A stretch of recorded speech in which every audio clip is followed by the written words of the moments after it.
This is going to be juicy. Can't wait to talk about this.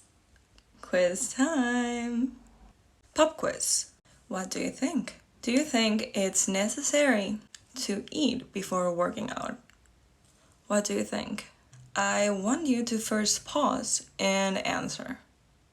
No cheating. I can see you.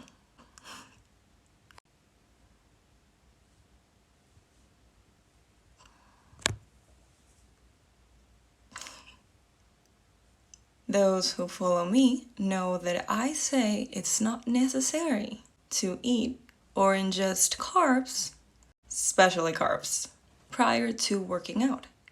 It's not necessary. So in today's video, I'm going to be a little bit more specific and we're going to go through this more in detail and explain why, because I know a lot of people are a little bit confused and this is so important. So important. So important. I have stopped counting how many people I've seen who work out regularly and listen to me have destroyed their metabolism. Destroyed. And this applies to the average person who workouts, not triathletes or people that are about to compete that day. No Ironman, nothing like that. It does not apply to those, since there is a higher demand for that day, and that's a different story. And it doesn't matter the level.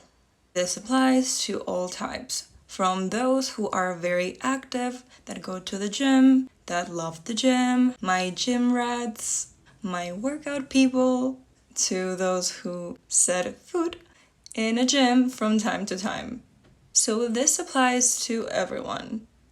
The outdoor runners too. Sports, any type of physical activity. And it's not just that I know physiology. You're looking at me right now and you're like, really? How do you know? Looks are deceiving, my friend. I'm standing here with my braids, but if we work out together, I will kick your ass. See? I look like a cute girl. Very nice. But I will kick your ass. I know my shit. Okay. So what do you do instead? For example, if I work out very early in the morning, and this applies to any type of workout, by the way, any type of physical activity, I will work out fasted. I will not ingest anything prior to my workout. No breakfast at 5 in the morning. You and I, we have enough glycogen stores to get through that workout without lowering performance, without being slower, or not as strong enough, or weaker. Unless I work out for longer than 90 minutes, which is never the case. And when I say 90 minutes of physical activity. Being active for the entire 90 minutes. So it does not count time on the phone, taking a breath, resting, talking to someone, going to the bathroom. Whatever you do, that isn't working out. It's not until the 90 minutes. Hear me out. You start to deplete your glycogen stores. So it's not until the 90 minutes. And remember, 90 minutes of working out, of being active, no resting. The average healthy person has enough stores without lowering performance. If you feel like you don't have energy, that your performance is lower, that you are weaker, that you are slower, then you have a problem with blood sugars. And that's another topic for another day. That's a whole different story, which if you do, you really need to take care of it. If you feel you can't work out, or your performance is worse without ingesting food prior, you have a problem, my friend. Now, I don't want you to get worried. Perhaps you are under a lot of stress and your body cannot handle more stress. And we're going to talk about stress on another video because that's super important. We really need to take care of that. I can't stress that enough. Stress management, so important. Remember, working out is physical stress, and your body does not know how to differentiate between physical, emotional, and chemical stress. It only knows sympathetic and parasympathetic. We need proper somatic input and output for correct endocrine and obviously physiological function. Too much sympathetic leads to overwork of the adrenal glands, and high cortisol secretion will shut down physiological and organ function, leading to a disease state. It needs to prioritize survival. You're not a machine. You can only take so much. You can only handle so much. So we have physiological and organ dysfunction. Then we have disease and symptoms. Hyperlipidemia, hyperinsulinemia. Hyper is high, so hyperlipidemia, high fat. And this is quite concerning if there is a lot of fat surrounding vital organs. Super concerning. Insulinemia, high insulin. Insulin resistant, high blood sugars, high blood pressure. Thyroid problems, low testosterone, poor digestion, hair loss, PCOS, PMS, fertility problems, and the list goes on and on.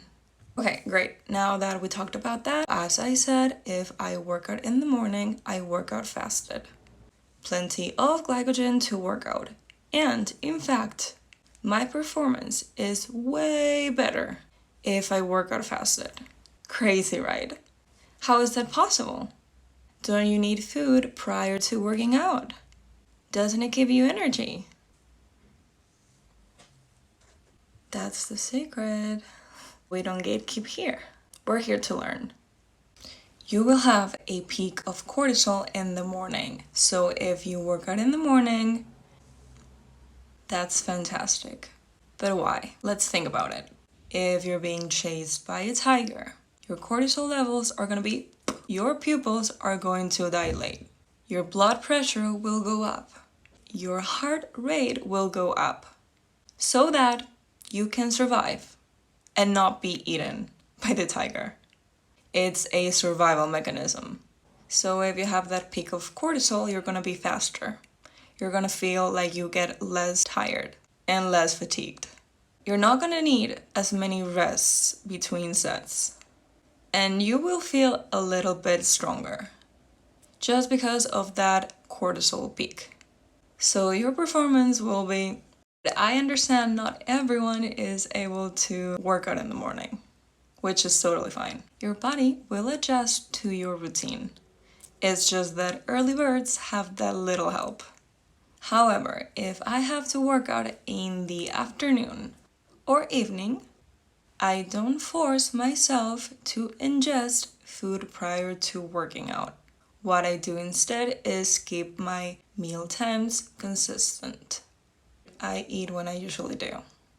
It's so important to eat at regular times. Have a regular meal time.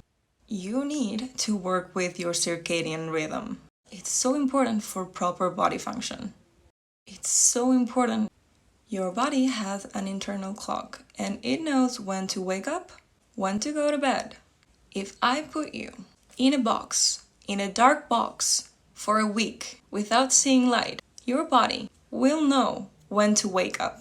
So if you wake up at 9 in the morning, 8 in the morning, 7 in the morning, your body, without seeing light, it will know when to wake up. If you're consistent with your internal clock. And girls, those who take the pill, you guys know, it's super important you take that pill at X time. So if you have to wake up at 5 in the morning to take your pill, you will do so.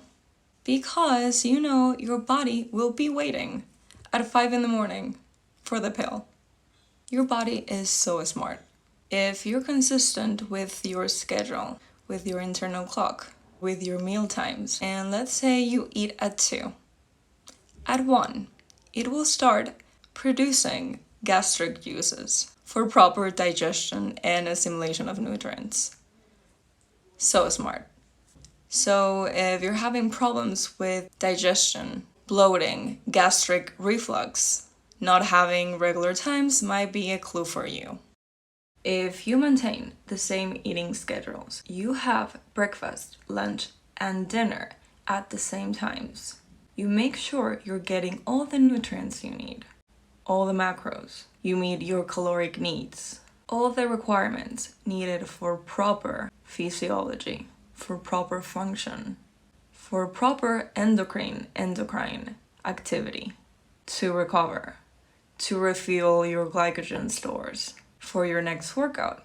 You don't have to eat prior to your workout because your body already has all the mechanisms, all the weapons to kick ass. What really concerns me is that you're teaching your body to not be able to function without instant glucose, without instant fuel. Your body will adjust to whatever you put it through. So if you're eating every time you're about to work out, you're basically telling your body it should not be able to function without eating prior, instead of using the energy it already has, which you have plenty of. And if you keep doing this, you will become insulin resistant. You will have high insulin levels, high blood sugar, and it will lead to diabetes. I can tell you how many people who would never, ever think they would get diabetes, they become diabetic. It's not that hard. And isn't it interesting how you go to the gym to get healthier, to be more active, but you're destroying your metabolism by constantly eating and end up diabetic or insulin resistant.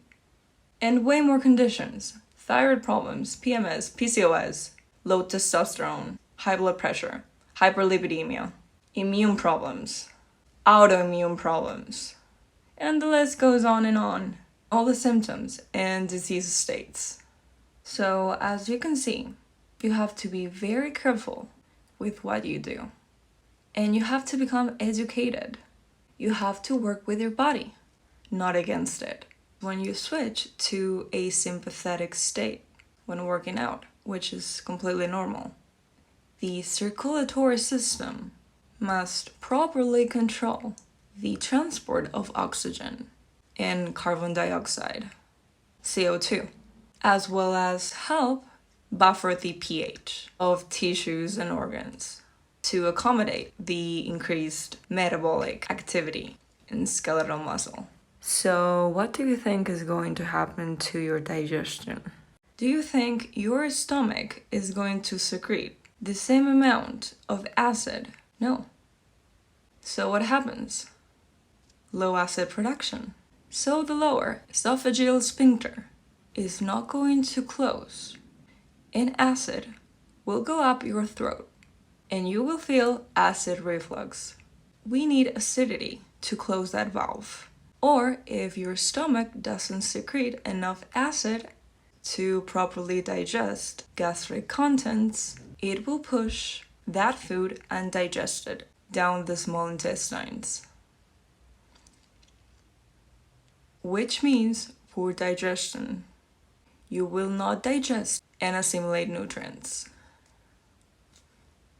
And without nutrients, cells won't work.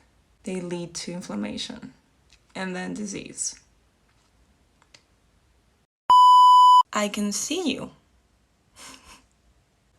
I'm gonna ask you, do you think you should eat before working out? Okay, let's go. Okay, quiz time. What do you think? Okay, quiz time. Okay, quiz time. Okay, let's go. This is going to be juicy.